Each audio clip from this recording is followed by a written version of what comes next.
Bismillahirrahmanirrahim. Assalamualaikum warahmatullahi wabarakatuh. Alhamdulillah alladzi arsala rasulahu bil huda wa dinil haq liyudhhirahu ala dini kullihi wa kafa billahi syahida. Asyhadu an la ilaha illallah wahdahu la syarikalah wa asyhadu anna Muhammadan abduhu wa rasuluh. Sallallahu alaihi wa ala alihi wa ashabihi wa sallama tasliman katsira, amma ba'd. Kaum muslimin yang dirahmati Allah Subhanahu wa taala, kita bersyukur pada Allah kembali malam ini bisa melanjutkan pembacaan di kitab Syarh Sunnah lil Barbahari rahimahullahu taala dengan syarahnya dari Syekh Shalih bin Fauzan Al-Fauzan hafizahullah. La yuqalu sahibu sunnah hatta tajtami'a fi sunnah kulluha. Tidak dikatakan sebagai sahibu sunnah atau ahli sunnah sampai terkumpul padanya as-sunnah semuanya. Berkata al-mu'allif rahimahullah, wala yahillu lirajulin muslimin, tidak halal bagi seorang muslim an yakula, untuk mengatakan fulan sahibu sunnah, fulan adalah sahibu sunnah, fulan adalah ahli sunnah, hatta ya'lama, sampai dia tahu, minhu darinya, annahu qad istama'at, bahwasanya telah terkumpul fihi pada orang itu khisalus sunnati, karakteristik sunnah, karakteristik sunnah atau kriteria sunnah. La yuqalu lahu sahibu sunnah, tidak dikatakan kepadanya sebagai sahibu sunnah, pengikut as-sunnah, hatta tastami'a fihi as-sunnah kulluha, sampai terkumpul padanya as-sunnah semuanya. Dijelaskan oleh Syekh Shalih bin Fauzan hafizahullah, la tuzakki asy-syakhsa, jangan mentazkiyah seseorang, jadi jangan memuji seseorang atau menggelari seseorang, memberikan julukan atau laqab, wa tamdahhu, dan kamu memujinya, illa an ilmin, kecuali atas dasar ilmu, li alla yaghtarra an-nasu bimadhika, agar manusia tidak tertipu dengan pujianmu terhadapnya, wa huwa laisa kadzalik, padahal dia bukan seperti itu. Fa idza tahaqqaqta minhu, kalau kamu sudah membuktikan kebenarannya darinya, wa min tariqatihi, dan dari tariqahnya, wa min ilmihi, dan dari ilmunya, wa min istiqamatihi, dan dari keistiqomahannya, fa innaka tuzakkihi, maka kamu boleh mentazkiyahnya. Amma antam ba'itha fi madhihi, adapun jika kamu terdorong dalam memujinya, wa tazkiyatihi, dan mentazkiyahnya, wa anta la ta'lamu anhu, sementara kamu tidak tahu tentang dia syai'an, sedikit pun, fahadi tazkiyah khatirah, ini rekomendasi yang berbahaya, tahurun nas, menipu manusia, bihada syakhs, dengan orang itu. Falaital ladina yuzakkuna nasa, seandainya orang-orang yang suka memuji manusia, yatawaqqafuna an dzalik, mereka berhenti dari itu, tidak menggampang-gampangkan memuji manusia. Fala yuzakkuna illa man tawaffarat fihi syurutut tazkiyah, maka mereka tidak boleh mentazkiyah, tidak boleh memuji siapapun kecuali orang yang terpenuhi padanya syarat-syarat pujian. Li'anna tazkiyata syahadatun, karena yang namanya tazkiyah atau pujian itu sebagai persaksian. Fa idza kanat tazkiyatu ghairu sahihah, kalau tazkiyah itu tidak benar, syarat syahadataz zur, maka menjadi apa? Persaksian palsu, dan itu dosa besar. Syahadatuz zur ini dosa yang sangat besar. Rasul pernah menyebutkan 3 dosa yang paling besar. Pada saat itu Rasulullah bersandar. Kemudian pas menyebutkan yang ketiga ini, Rasulullah duduk tegak. Ala wa syahadatuz zur, ala wa syahadatuz zur, ketahui, dan persaksian palsu, dan persaksian palsu, dan persaksian palsu, diulang-ulang sampai sahabat yang mengatakan, oh seandainya Rasulullah diam. Jadi Rasul ulang-ulang, ini menunjukkan apa? Betapa besarnya dosa dari persaksian palsu. Ternyata memuji itu bisa dosa kalau antum nggak tahu. Makanya jangan gegabah, jangan serampangan, jangan sembrono dalam memuji. Jangan hanya ngelihat sosoknya, kayaknya orang ini sering ngaji, oh berarti ahlu sunnah. Nggak segampang itu. Mencela nggak gampang, menuduh tidak gampang, memuji juga nggak mudah. Jadi itu dua hal yang memang harus hati-hati, harus dengan ilmu. Dua-duanya harus berdasarkan ilmu, an ilmin, dari ilmu. Karena setiap perbuatan yang tidak dilandasi ilmu hakikatnya adalah kejahilan, dan kejahilan itu adalah dosa. Wa a'rid anil jahilin, dan berpalinglah dari orang-orang yang jahil. Maksudnya orang yang perbuatannya didasari oleh kejahilan. Kita diperintahkan untuk menjauhi orang-orang yang seperti itu. Apalagi kitanya gitu. Jangan sampai kita menjauhi orang begitu, kita juga begitu, ya enggak. Kita kalau udah enggak berbuat jahil, maka dalam bergaul pun jangan suka bertemu dengan orang-orang yang berbuat jahil, ya, karena apa? Bisa menular. Kemudian perkataan beliau, qad ijtama'at fihi khisalus sunnah.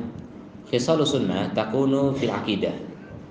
Jadi kriteria atau karakteristik sunnah itu ada pada akidah, wa fil ilm, pada ilmu, wa fil amal, dan pada amal ibadah, gimana suluknya, suluk itu perilakunya, wa fil iktida bis salafis saleh, dan dalam meneladani salafus saleh. Jadi orang itu dikenal meneladani salafus saleh atau tidak? Apakah lebih mengutamakan khalaf atau salaf? Itu orang kelihatan, ya. Jelas-jelas orang lebih mengutamakan khalaf daripada salaf, maka tidak layak untuk disebut sebagai ahlu sunnah. Berarti otomatis ahli bid'ah? Enggak juga. Pokoknya enggak usah dinilai. Kalau antum enggak jelas, enggak usah menilai. Amma annahu laisa fihi illa khoslatun wahidah. Adapun kalau ada orang yang dia tidak punya kecuali satu karakter saja, fala tahkum alaihi annahu min ahli sunnah, maka jangan langsung dihukumi sebagai ahli sunnah. Misalnya orang yang memuji sahabat, baru itu langsung dibilang ahli sunnah. Enggak segampang itu juga. Lihat akidah yang lainnya semuanya. Orang Syiah juga bisa takiyah, ya, bisa menipu. Hati-hati, ya, jangan gampang menilai seorang hanya dengan satu kriteria, hanya dengan satu karakter. 2, 3, atau 4, atau 10, itu pun belum cukup, ya. Harus terpenuhi semua kriterianya. Fala tahkum alaihi annahu min ahli sunnah bimujibi khoslatin wahidah. Jadi jangan kamu hukumi seseorang itu ahlu sunnah hanya dengan melihat satu kriteria, au syai'in wahid, atau sesuatu yang cuma satu. Fa kaifa biman laisa indahu syai'un minha, apalagi orang yang enggak punya sama sekali. Lebih tidak gampang lagi kita mengatakan sebagai ahlu sunnah. Kemudian qala al-mu'allif rahimahullah ta'ala, qala Abdullah bin Mubarak rahimahullah, aslu itsnaini wa sab'ina hawan, asal dari 72 hawa nafsu. Jadi 72 aliran sesat, itu sesat karena mengikuti hawa nafsu. Makanya Ibnu Mubarak menyebutnya 72 hawa nafsu. Adalah arba'atu ahwa, asalnya dari 4 hawa nafsu.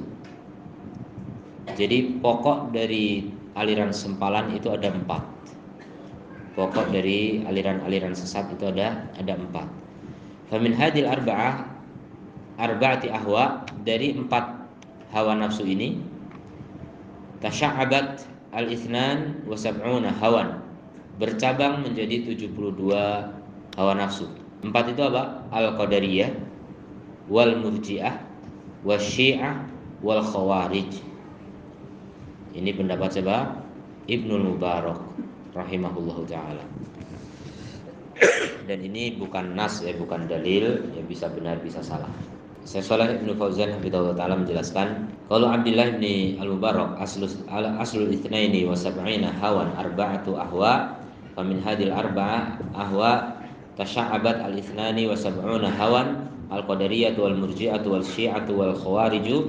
Hada dzakarahu al-muallif, ini disebutkan oleh penulis Al-Barbahari fi awal risalati, di awal risalah, wa syarahnahu hunaka, dan sudah kami jabarkan di sana. Jadi di awal kitab ini sudah ada. Udah lupa, ya, karena sudah berapa tahun yang lalu, ya, setahun lebih. Qauluhu ahwa, perkataan beliau ahwa, jamak dari hawa.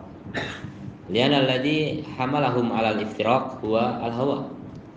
Karena yang membawa mereka kepada perpecahan adalah hawa nafsu. Kullun yattabi'u hawahu, semua mengikuti hawa nafsunya. Walau ittaba'u al-haqqa, seandainya mereka mengikuti kebenaran, ma tasya'abu ila 73 firqatan, maka tidak akan pernah menjadi 73 kelompok. Kalau semua mengikuti al-haq, karena al-haq itu cuma satu. As-sunnah itu cuma satu. Al-Quran cuma satu. Nabi satu. Sahabat juga bersatu. Allah satu. Semuanya serba satu. Kenapa jadi bercabang-cabang kesininya? Kayak aliran sungai aja ya. Sungai aja dari mata air banyak bisa bersatu. Ini dari yang satu bercabang menjadi banyak sekali, kayak pohon. Jadi itu sebabnya apa? Hawa nafsu. Makanya ahli bid'ah itu ahlul ahwa. Ahli bid'ah adalah ahli hawa nafsu, pengikut hawa nafsu. Makanya memahami nafsu itu jangan hanya nafsu maksiat, jangan hanya nafsu seksual, apalagi itu lebih sempit lagi. Jadi nafsu itu segala keinginan yang menyelisih kebenaran, itu namanya nafsu. Hawa itu hasrat, syahwat pun hasrat artinya. Jadi hasrat yang menyelisih kebenaran itu semuanya hawa nafsu. Makanya neraka itu dikelilingi hawa nafsu. Jadi nafsu itu suka. Sementara surga dikelilingi makarih, perkara yang dibenci oleh nafsu. Maka kalau antum mau masuk surga, lakukan hal-hal yang antum gak suka gitu. Kalau antum melakukan sesuatu karena apa? Karena mood, karena selera, berarti itu nafsu. Lakukan sesuatu bukan karena mood. Ya sering orang kadang ngasih motivasi gitu. Bekerjalah sesuai dengan mood, bekerjalah semacam-macam lah. Mood itu sebenarnya nafsu gitu. Mau apa sih? Islam bukan seperti itu. Islam itu bekerjalah sesuai dengan syariat gitu. Lakukan segala sesuatu sesuai dengan kebenaran, bukan sesuai mood kita, bukan. Justru mood kita tanggalkan. Ya. Kita paksa memang. Orang yang mau masuk surga harus memaksa diri, menahan nafsunya, mengekang nafsunya. Dan itu berat. Kalau tidak kuat ya masuk neraka aja gitu. Nanti di neraka nggak kuat juga, mau balik ke dunia lagi nggak bisa. Jadi sudah dinasihati ya, banyak ayat, banyak hadis, banyak petuah ulama juga. Kalau kita tuh nggak bakal kuat masuk neraka, ya makanya kekang saja nafsu sekarang, seberat apapun itu jauh lebih ringan dibanding apa?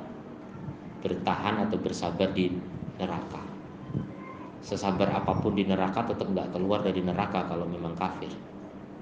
Dan ada gunanya gitu. Kalau sekarang kita sabar mengekang nafsu ada gunanya. Kalau sabar nanti di neraka nggak ada gunanya. Dan kenyataannya banyak orang yang mau bersabar di neraka ya. Alhamdulillah min dzalik. Mengikuti nafsu, sampai beragama pun mengikuti nafsu, itulah ahli bid'ah. Merayakan Maulid Nabi itu mengikuti nafsu. Sadar atau nggak sadar? Mereka merasa ini ibadah, ini yang penting saya ikhlas, saya mencari pahala, saya segala macam. Sadar nggak kamu itu mengikuti nafsu? Kenapa bisa begitu loh? Wong itu bukan ajaran Islam kok di-Islam-Islamkan gitu. Itu kan sesuai selera kamu gitu. Kalau memang mengikuti aturan Allah, seleranya Rasulullah gitu dalam tanda petik. Itu tidak begitu. Rasul nggak merayakan, para sahabat juga nggak merayakan. Para sahabat orang yang paling ahli ittiba, orang yang paling ahli mengikuti Rasul Shallallahu Alaihi Wasallam. Apakah kalian lebih hebat daripada para sahabat?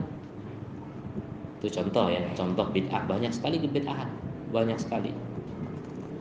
Makanya orang mengikuti bid'ah itu sebenarnya karena apa? Karena dia tidak mengekang nafsunya. Pertama kali tidak mau mengekang nafsunya untuk menuntut ilmu al-haq.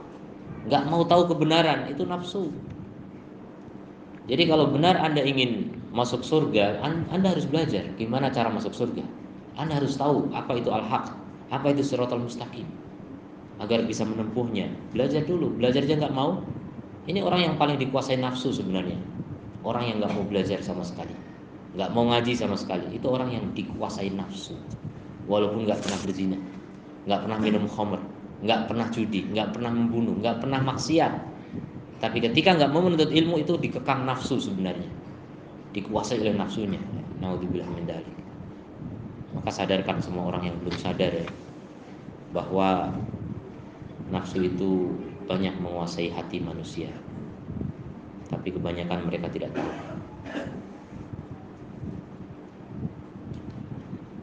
Jadi yang membawa mereka kepada perpecahan, menjadi kelompok-kelompok sesat, sempalan, itu adalah hawa nafsu.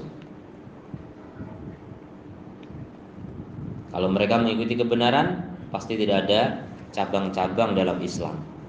Islam enggak buka cabang. Alladzi yattabi'ul haqq ma yatasha'abu bihil hawa.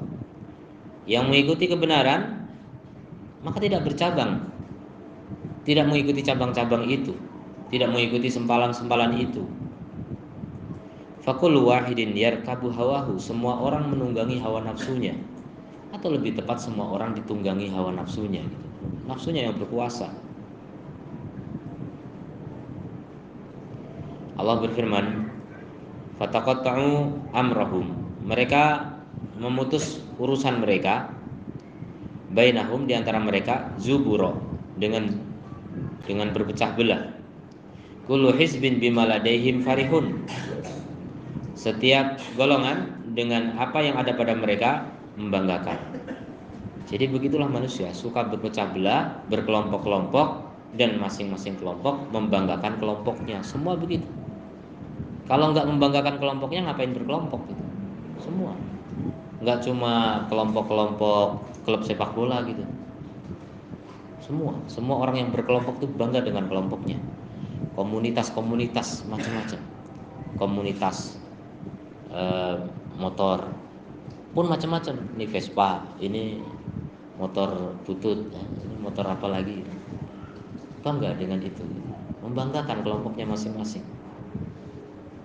Orang semuanya punya komunitas masing-masing. Dan agama masuk di dalamnya ya. Kalau bangga-banggaan cuma soal dunia masih lebih ringan lah, walaupun sampai kadang terjadi tawuran juga gitu. Tawuran antar geng motor gitu banyak. Tawuran antar dunia persilatan banyak gitu. Itu dunia ya jelek akibatnya, tapi agama jauh lebih buruk. Tawuran gara-gara beda pemahaman. Salah paham. Dua-duanya salah paham. Kemudian sampai bunuh-bunuhan ya. Naudzubillah min dzalik. Itu namanya fitnah. Itu yang disebut dengan fitnah.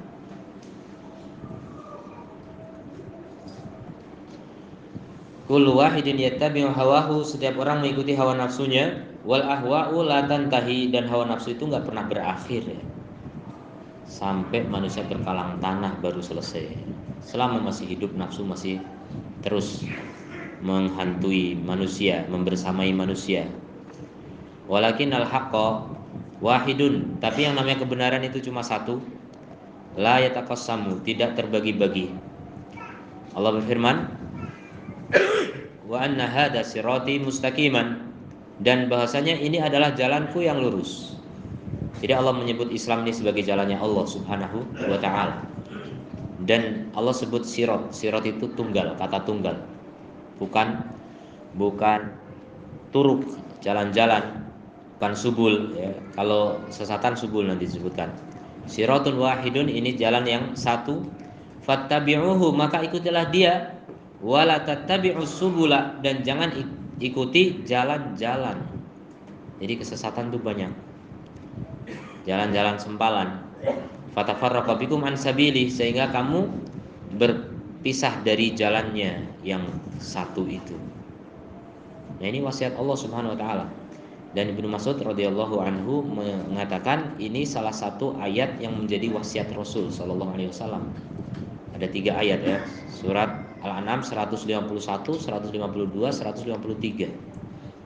Itu disebut Ibnu Mas'ud sebagai ayat yang menjadi wasiat Nabi untuk umatnya. Artinya ini termasuk ayat-ayat terakhir. Dan ini penting 3 ayat ini. Makanya salah satunya berisi tentang apa? Wajibnya mengikuti jalan yang lurus yang cuma satu itu. Ini kewajiban. Berarti kita wajib menuntut ilmu untuk bisa meniti siratal mustaqim itu. Tanpa belajar gak bisa. Kebetulan orang berada di siratal mustaqim gak bisa. Gak bisa kebetulan. Kebenaran itu harus dituntut. Falladhi yakhruju 'anis siratil mustaqim, orang yang keluar dari siratal mustaqim, yaqa'u fi hadis subul, pasti terjerumus ke dalam jalan-jalan sempalan. Al-mutafarriqah, yang berpencar, yang berpisah-pisah, bercerai-berai. Allati la nihayata laha, yang enggak ada akhirnya. Makanya kalau Nabi menyebut 73 itu hanya sekedar ungkapan banyak. Sejatinya lebih dari itu, ya. Orang Arab biasa kalau mengungkapkan kata banyak itu 70 sekian, 70 sekian, itu maksudnya banyak. Kemudian perkataan beliau Al-Qadariyah, wa humul ladina, mereka adalah orang-orang yang yatakallamuna fil qadar, berbicara tentang qadar. Li'anal iman bil qadar huwa ahadu arkani al iman as-sittah, karena iman terhadap qadar itu merupakan salah satu dari rukun iman yang 6. Rasulullah sallallahu alaihi wasallam bersabda, "Antu'mina billahi wa malaikatihi wa kutubihi wa rusulihi wal yaumil akhir wa tu'mina bil qadari khairihi wa syarrihi." Bi anna Allah qaddarahu wa katabahu, bahasanya Allah telah menetapkannya dan Allah menulisnya fil lauhi al mahfudi, dalam papan yang terjaga. Atau ini sudah jadi istilah, enggak usah diartikan. Lauhil mahfud. Wa sya'ahu wa aradahu, dan Allah menghendakinya, Allah menginginkannya. Wa aujadahu, kemudian Allah mengadakannya, menciptakannya. Hada madhabu ahli sunnati wal jamaati. Al-iman bil qada'i wal qadari, beriman terhadap qada dan qadar, bihadil maratib al-arba'ah, dengan 4 tingkatannya. Jadi iman kepada qada dan qadar harus iman kepada 4 hal ini. 1, tidak ada, batal imannya. Iman kepada qadar batal. Kalau batal iman qadar berarti batal semua rukun iman. Dan ini tidak bisa diimani kalau tidak dipelajari, ya. 4 maratib dari iman kepada qadar. Apa itu? Yang pertama, ilmu. Jadi kita wajib yakin segala sesuatu yang akan terjadi sudah Allah ilmui semua. Allah sudah tahu semua. Semua Allah tahu, enggak ada yang Allah enggak tahu. Kemudian yang kedua, kitabah, penulisan. Semua yang akan terjadi berkaitan dengan makhluk Allah telah tuliskan. Kemudian yang ketiga, masyiah, kehendak. Ini ketika pada tataran terjadinya sesuatu. Ilmu dan penulisan itu azali. Ilmu yang azali. Kalau penulisan ada waktunya, ya, sebelum menciptakan langit bumi sekitar 50.000 tahun. Kalau ilmu azali, tanpa permulaan. Kemudian adapun masyiah itu ketika akan terjadinya perbuatan itu atau kejadian itu, maka pasti dikehendaki oleh Allah. Kalau Allah nggak berkehendak, nggak akan terjadi. Makanya kalau sesuatu sudah terjadi, jangan bilang mungkin ini sudah kehendak Allah. Salah. Antum nggak percaya kepada takdir. Kalau sudah terjadi, jangan bilang begitu. Bilanglah apa? Qaddarallahu wa masya'a fa'al. Allah sudah mentakdirkan, dan apa yang Allah kehendaki Allah lakukan. Artinya yakin ini sudah Allah kehendaki, itu selesai. Jangan mungkin. Kalau mungkin berarti nggak percaya, masih ragu. Baru yang terakhir, al-khalqu, penciptaan. Jadi apapun yang Allah kehendaki, kemudian Allah ciptakan sehingga terjadi. Jadi Allah menciptakan makhluk dan juga menciptakan perbuatan makhluk. Semua kejadian, perbuatan itu juga diciptakan oleh Allah Subhanahu wa ta'ala. Itu 4 harus diyakini semua. Siapa yang mengingkari salah satunya menjadi qadariyah. Dan orang yang menyelisih Ahlussunnah wal Jamaah dalam masalah qadar ini ada 2. Yang pertama qadariyah, yang menafikan takdir, dan ini juga bertingkat-tingkat. Ada yang menafikan 4 maratib tadi, dan itu kafir hukumnya.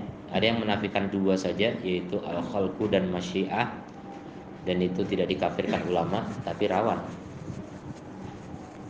Alladzina yanfuna al-qadar wa yaquluna kullu wahidin yakhluqu fi'la nafsihi.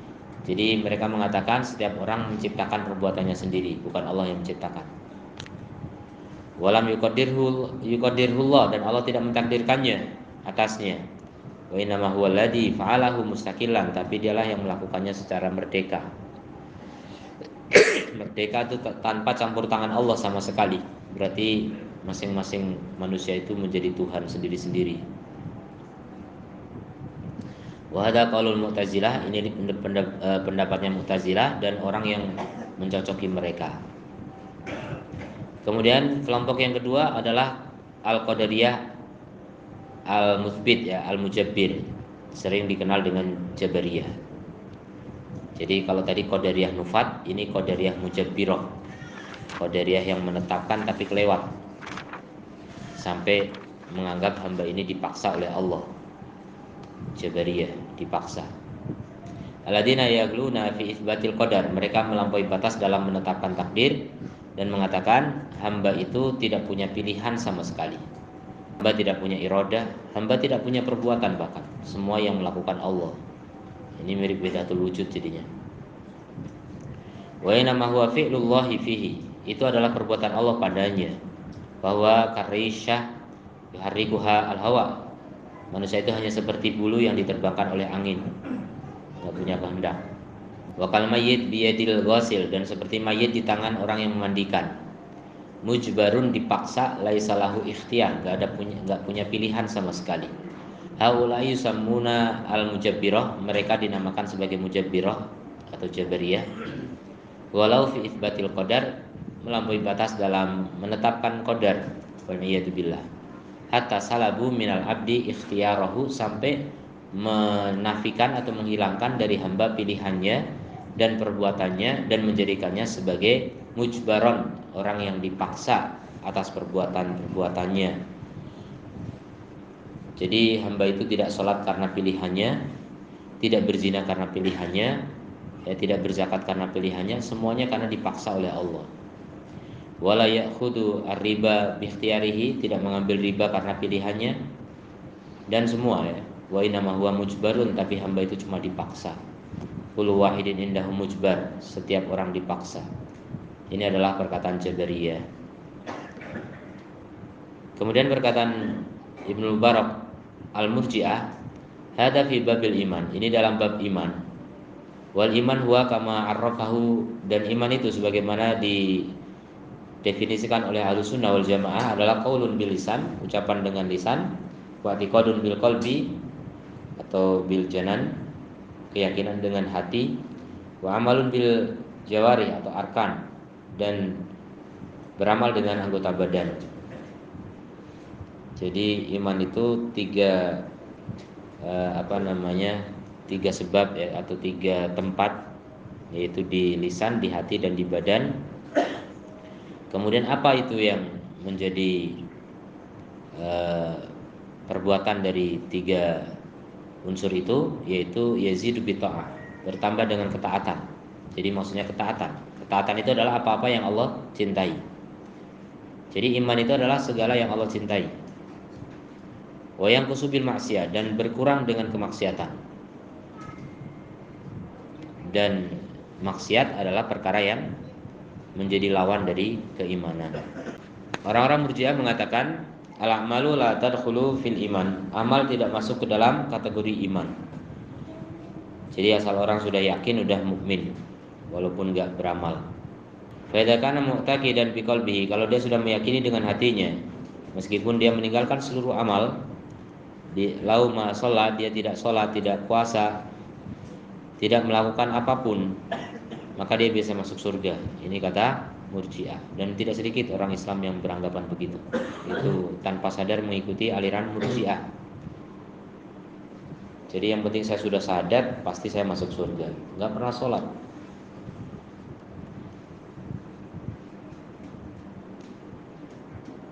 Wal imanu la yazidu wa la yanqusu, kata mereka iman enggak bertambah, enggak berkurang. Ya nahu fil qalbi, karena iman itu cuma di hati, jadi enggak ada kaitannya dengan badan. Fa imanu Abi Bakrin wa imanu afsakin nas, imannya Abu Bakar dengan imannya orang yang paling fasik, yang paling jahat, menurut mereka sama saja. Ya nahu fil qalb, karena dia di hati, yang penting hatinya yakin, ya sudah, sama. Kemudian perkataan Ibnu Mubarak Asy-Syiah, Syiah mereka adalah orang-orang yang menganggap bahasanya mereka mencintai Ahlul Bait. Wa yatashayya'una li aliin, mereka berkelompok kepada Ali. Syiah itu artinya kelompok. Syiatu Ali, kelompoknya Ali. Perasaan mereka begitu. Padahal Ali nggak bikin kelompok. Wa dzurriyyatihi, dan juga keturunan Ali radhiyallahu anhu. Wa ya'taqiduna annahum dzulimu haqqahum. Mereka meyakini bahwasanya Ali dan keluarganya didolimi oleh para sahabat. Itu keyakinan mereka. Ini masalah keimanan. Padahal sumbernya fiktif ya. Kedustaan dari Abdullah bin Sabah dan yang lainnya. Jadi bisa orang meyakini sesuatu padahal hasil karya penipu. Naudzubillah, inilah bahayanya hoax, bahayanya berita dusta ya. Bisa diyakini. Dan itu banyak di Indonesia. Yang namanya khurafat. Khurafat itu karangan, fiktif, takhayul, khayalan, tapi menjadi keyakinan. Itu bahaya sekali. Sesuatu yang khayalan, fiktif, tapi diyakini jadi akidah. Dan begitulah Syiah. Dan begitu aliran sesat yang lain, rata-rata begitu. Menghayal, entah dia menghayal atau gurunya lagi. Kemudian dia cuma meyakini, mengikuti. Nah ini bahaya, itulah kesesatan. Makanya kebenaran itu harus jelas sumbernya. Kebenaran itu artinya apa? Atau ilmu ya, Ibnu Qayyim mendefinisikan ilmu itu apa? Ma'rifatul huda bidalilihi, mengetahui kebenaran dengan buktinya. Harus bisa dibuktikan. Kalau sesuatu dianggap kebenaran, suatu pernyataan dianggap benar, kemudian mana buktinya, pokoknya, nah itu bukan ilmu. Mana buktinya, pokoknya, itu bukan ilmu. Doktrin. Dan itu bukan ilmu. Jadi Islam ini semuanya ada bukti, semuanya ada dalil. Walaupun kemudian dalilnya oleh orang-orang kafir nggak dipercaya. Dalilnya Quran sama Sunnah. Quran dari mana? Kata Allah. Allah di mana? Saya nggak percaya sama Allah. Susah. Nah itu sudah. Mereka menganggap Quran doktrin. Mereka menganggap As-Sunnah doktrin. Padahal ini kebenaran dari Sang Pencipta semesta. Ya ini soal keyakinan, ini susah memang. Bisa diupayakan dengan pembuktian-pembuktian secara logika, ya, tapi butuh waktu ya, berdialog dengan mereka. Kalau nggak kuat malah bisa ikut sesat ya. Naudzubillah min dzalik.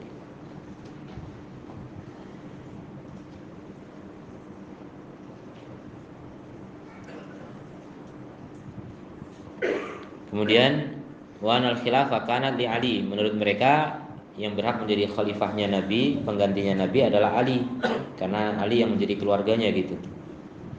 Ini kan sebenarnya keyakinan yang dibuat oleh sebagian kalangan ya, berdasarkan apa? Banyaknya raja-raja. Rata-rata raja-raja nurunkan kekuasaan ke siapa? Ke keluarganya, ke anaknya, ke adiknya dan sebagainya. Jadi mereka menganggap tradisi itu berlaku bagi Rasulullah SAW. Dan orang mudah percaya dengan begitu karena memang rata-rata di dunia seperti itu gitu. Makanya laku ya, ajaran Syiah ini laku. Wa na'liyan huwa wasiyu Rasulillah. Nah ini dustanya mereka. Mereka menuduh, menganggap, mengklaim bahwa Ali itu adalah orang yang diberi wasiat oleh Rasulullah untuk menjadi penggantinya. Wasi ya, orang yang diwasiati Rasulullah. Wa nasahaba salabuha, tapi sahabat merampasnya. Coba. Nah, ini tuduhan terhadap sahabat. Sementara dalil-dalil yang menunjukkan bahwa sahabat itu orang-orang yang terpercaya, dalam Quran banyak sekali, dalam hadis apalagi, itu nggak dipedulikan sama mereka. Mereka lebih percaya dengan berita dusta ya. Naudzubillah min dzalik. Salabu minhu wa ghasabuha. Jadi sahabat menggosok ya, gosok itu merampas. Minhu dari Ali fahum dolamatun wa tawagid ya, para sahabat semuanya orang-orang dolim dan tauhid semuanya. Hada i'tiqaduhum wal iyad billah. Ini keyakinan mereka. Dan kita berlindung pada Allah dari keyakinan yang sesat. Nah, kalau sudah diyakini susah mau diobati ya, susah. Gak bakal bisa ketemu ya, keyakinan itu luar biasa. Tapi uniknya yaitu sesuatu yang sumbernya nggak jelas bisa diyakini. Makanya kalau antum mau menghargai diri antum sendiri, sayang pada diri antum sendiri, jangan percaya dulu kalau nggak tahu buktinya gitu. Kalau antum mau meyakini sesuatu, buktikan dulu. Cari buktinya, cari kebenarannya. Itulah fungsi akal ya. Kita diberi akal oleh Allah untuk bisa menimbang mana hak, mana batil, mana benar, mana salah, mana yang berdalil, mana tidak. Itu fungsi akal. Kalau kita punya akal nggak dipakai ya akhirnya sesat ya. Naudzubillah min dzalik. Kemudian yang berikutnya kata Ibnu Barak al-Khawarij, humul ladina yakhrujuna ala walil amri bisayf. Mereka adalah orang-orang yang keluar kepada pemimpin dengan pedang ya, kudeta pemimpin yang sah hanya dengan alasan kedoliman. Itu Khawarij. Itu diantara kesalahannya ya. Punya keyakinan lain juga banyak. Idza hasala minhu khata', kalau terjadi kesalahan dari pemimpin, la yasilu ila haddil kufri, tidak sampai ke tingkat kufur. Wa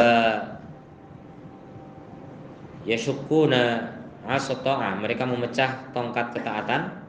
Wa yukafirunal muslimin, mengkafirkan kaum muslimin dengan sebab dosa-dosa besar, allati duna syirik, yang di bawah kesyirikan.